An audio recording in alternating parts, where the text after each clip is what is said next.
This is 5. Harm to ongoing matter.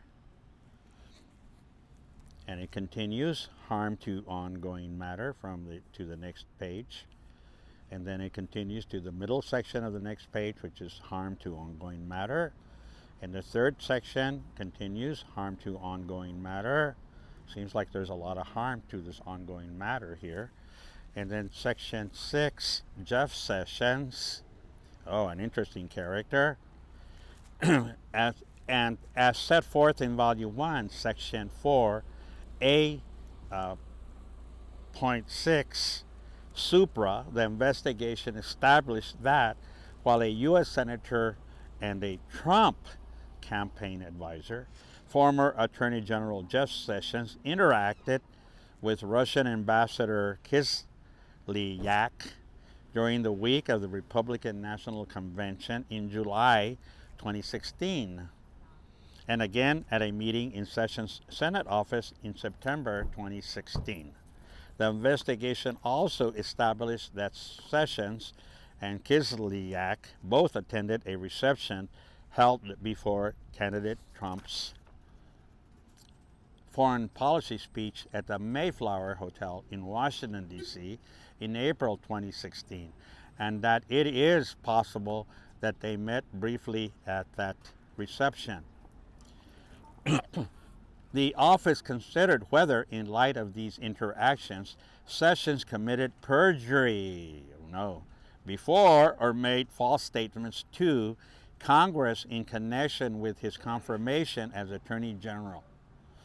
In January 2017 testimony during his confirmation hearing, Sessions stated in response to a question about Trump campaign communications with the Russian government that he had been called a surrogate at a time or two in that campaign, and I did not have communications with the Russians. Of course not.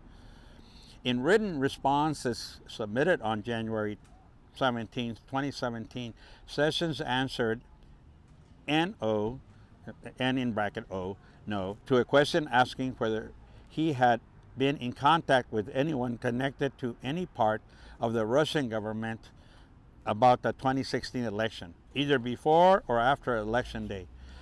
And in a March 2017 supplement to his testimony, Sessions identified 2 of the campaign period contacts with Ambassador Kislyak, noted above, which had been reported in the media following the January 2017 confirmation hearing.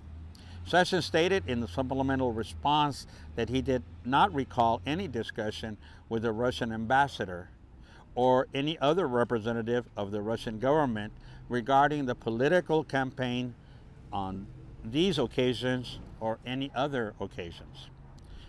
That's a quote. Although the investigation established that Sessions interacted with Kislyak on the occasions described above, and that Kislyak mentioned the presidential campaign on at least one occasion, the evidence is not sufficient to prove that Sessions gave knowingly false answers to Russia-related questions in light of the wording and context of these questions. Whew. With respect to Sessions' statement that he did not recall any discussion with the Russian ambassador regarding the political campaign, and he had not been in contact with any Russian official about the 2016 election, the evidence concerning the nature of Sessions' interaction with Kislyak makes it plausible that Sessions did not recall discussing the campaign with Kislyak at the time of his statement.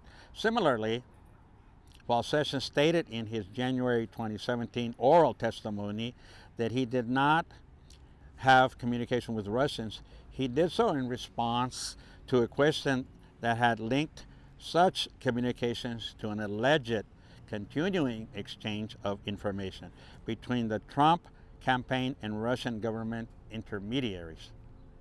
Sessions later explained to the Senate and to the office that he understood the question as narrowly calling for disclosure of interactions with Russians that involved the exchange of campaign information, as distinguished from more routine contacts with Russian nationals. Given the context in which the question was asked, that understanding is plausible. Accordingly, the office concluded that the evidence was insufficient to prove that Sessions was willfully untruthful in his answers and thus insufficient to obtain or sustain a conviction for perjury on false statements. Consistent with the principles of federal prosecution, the office therefore determined not to pursue charges against Sessions and informed his counsel of that decision in March 2018. No kidding. Section 7. Others interviewed during the investigation. The office considered whether during the course of the investigation other individuals interviewed either omitted material information or provided information determined to be false. Applying the principles of federal prosecution, the office did not seek criminal charges against any individuals other than those listed above. In some instances, the decision was due to evidentiary hurdles to proving falsity. In others, the office determined that the witness ultimately provided truthful information and that considerations of culpability, deterrence, and resource preservation, whatever that means, weighed against prosecution. See Justice Manual, and it gives the numbers of the Justice Manual. And then there's a redaction again, and it says personal and privacy. Okay, personal privacy. And then it says more, another little section, it says PP, personal privacy, I assume. And then there's another personal privacy and more marked out stuff. It says grand jury, personal privacy, grand jury, personal privacy.